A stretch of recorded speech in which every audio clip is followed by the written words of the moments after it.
tinokukwazisai mhuri yeZimbabwe kusangana kwatiri kuita nhasi rimwe zuva.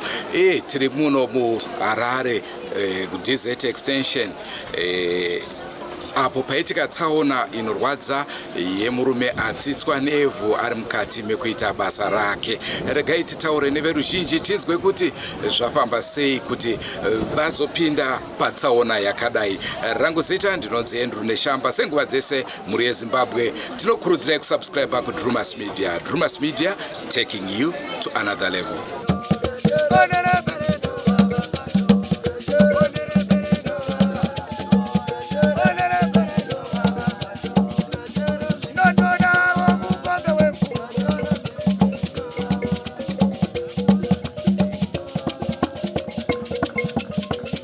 Ndinonzi Linus, mumwe wangu ngwachishanda na Titus Mzanga patrench resuwa muneanda.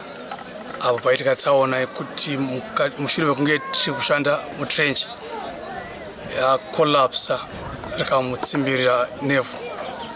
Tatry kumhanya kuda kuedza kurescue but neuwandu hwevhu nekwamakorengera akaita hapana chitagona kuburitsa achikurarama. Tazongoramba takushingira zvedu hongu takwanisa kukasika kudiscover munhu mbangari asi kunyange patazosvika paari nekuda kwevhu ringe riripo wenga asisina upenyu.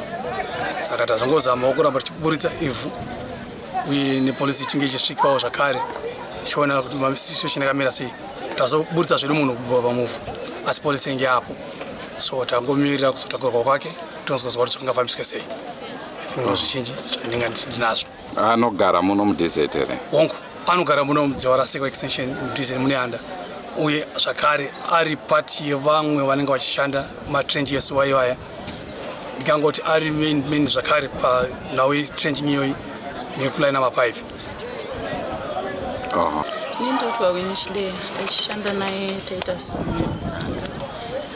Saka tanguyo makuseni semazuva ese tichishanda mfata topinda mukati mfata isusu tanga tiri kumusoro topinda mukati mfata vhura panga pachida kuiswa pane paipi yanga yakabva mfata vhurepo mfata pedza saka tata kutobuda kuti tiuye paanga ari taida kuvhura mvura yanga iripo kuti ifambe. Saka the moment yatabva uku takuda kutopinda ndabva ndatotora shavhi ndichida kuti ndipinde Mugomba pandazoona kuti hapana ladha. Ndatoti vasikana vatoshanda nawo chiuya ine ladha titese tipinde.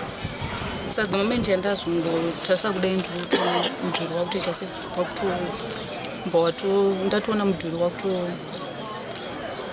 watotsemuka watouya tibva ndatoti Mzanga.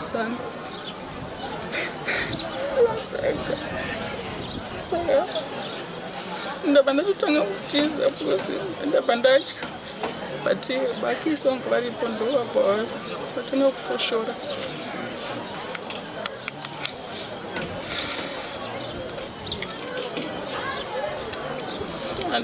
Saka zvatora nguva kuti anga achifokonowa. Chazoitika ndechoti ivhu radonhera ranga rakaitanga kuoma. Saka azvatora time vanhu vambva vatongo ipapo vatongotanga kushavherwa but ranga rakaoma ivhu racho. Vanobva takatora futi mapiki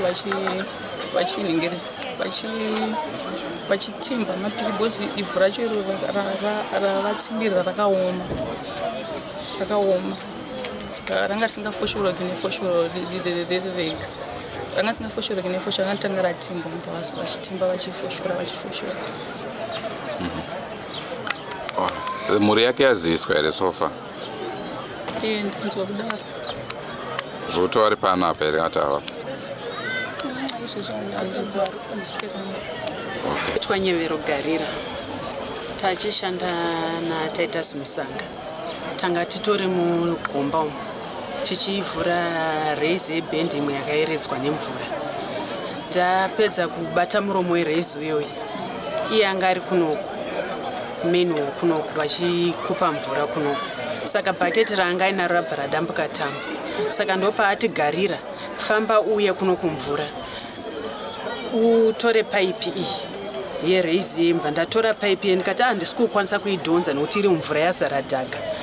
Ndopauya netambo abva andikandira tambo bva ndasunga paipi iyi achibva aidhonza abva aitadza bva yazodhonzwa nababa Kesi vaidhonza tambo paipi yeyi ichibva yabuda achibva atoti panoperera pfungwa dzangu Mwari ndopaakati ndopanotangirawo dzangu panoperera dzenyu ndopazvabva zvatoda tanzi imi Muchidi kana mabuda imo muchiuya kuno kuvasikana muuye neladha renyu mupinde kuno kuti ivhurire mvura idi ifambe patrenji atanga kubuda ndeuyu kuchiteera uyu ine ndiri pamusoro ndibva ndatongoti cheu pamusoro peladha mbva ndacheuka mbva ndatoona chihefa chiri kutouya kudai mbva ndatoti muzanga wangu mbva ndatotanga kuchema mbva ndatojamba paladha mbva ndatobva ipapai zvoti zvazva zvakutoti kanda ndatova confusion ndakungonzi chibva pano ndangochema chingomhanya chingoti musanga wangu atitsikirirwa kare asi zvatora nguva yakadii yakatsikirirwa tora nguva kuti pafushunurwe mapiki mashavhe vanhu vanga vatova confusion kuti vamubvise ivhu rachona rakaomarara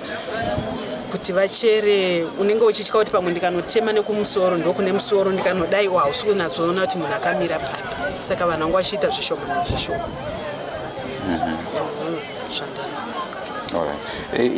iprojekti yenehanda imi munoshandira nehanda here kana kuti mati maresidence atikushanda maprojekti itwa nemaresidence asi tiri anda nehanda isusu vashandi venyanda tsaurai mangotanga nozvisa zita renyu ndinonzi Fungai Chindiki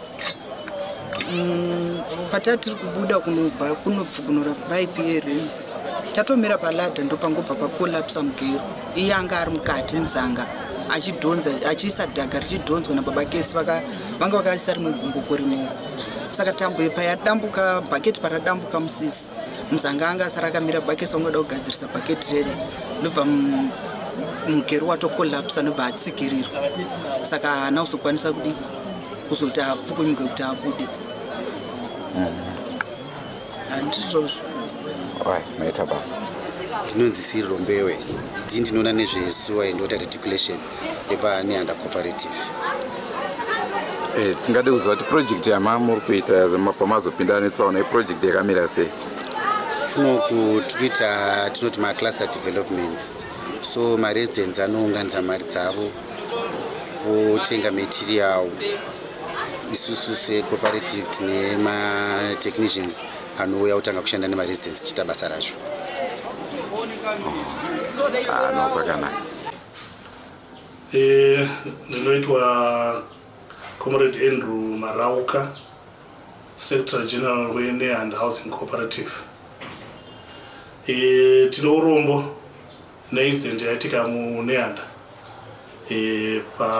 Vashandi vanga vashanda kugadzira matrenches edu eSewer. Paita incident yokuti tashayikirwa nomumwe mukomana vari pabasa. Saka seNehanda Housing Cooperative tino urombo nechiitiko chakadaro. Saka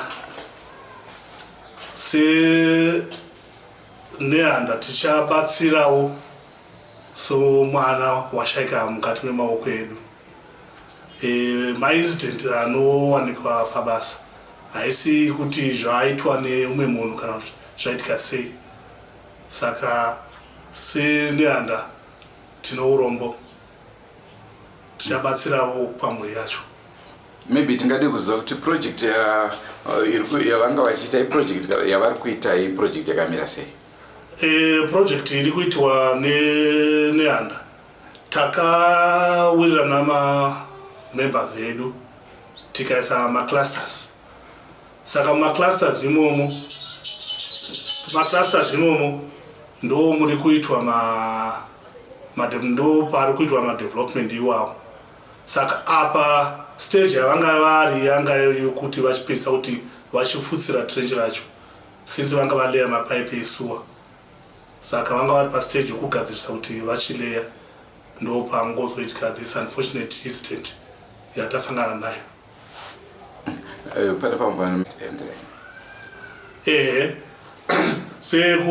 Tingangoti this incident yaitika senguva ino yemvura yanga ichinaya. Saka ivhu rangodengenyeka panzvimbo iyo yavanga vari ndokubva rangodhirikira rikabva rafutsira mukomana wedu anga ari mukati imomo.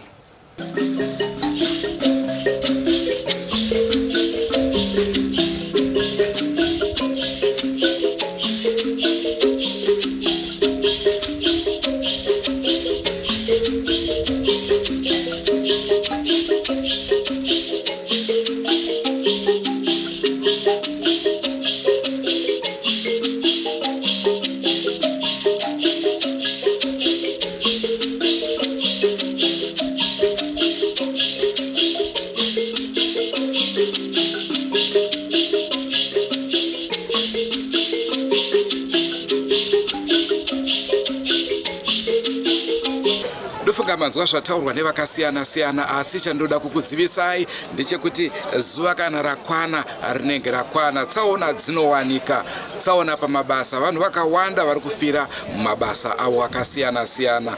Ndo zvatinenge takapikira, asi zuva raMwari kana richinge rasvika hapana anoramba. Andrew Neshamba ndiro zita rangu. Ngatisangani mune zvimwe zvirongwa zvaticharamba chikupai, asi musakangana kusubscribe kuDrewmas Media. Drewmas Media, taking you to another level. Goodbye, my friends. Goodbye, my friends. Wakamboonana, tichazoonana nerimwe zuva, hama dzangu. Goodbye, my friends. Goodbye, my friends.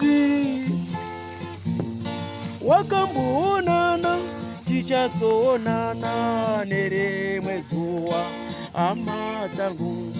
Ini ndokwenda kubasa kwangu, iwe makiwe mkaranga.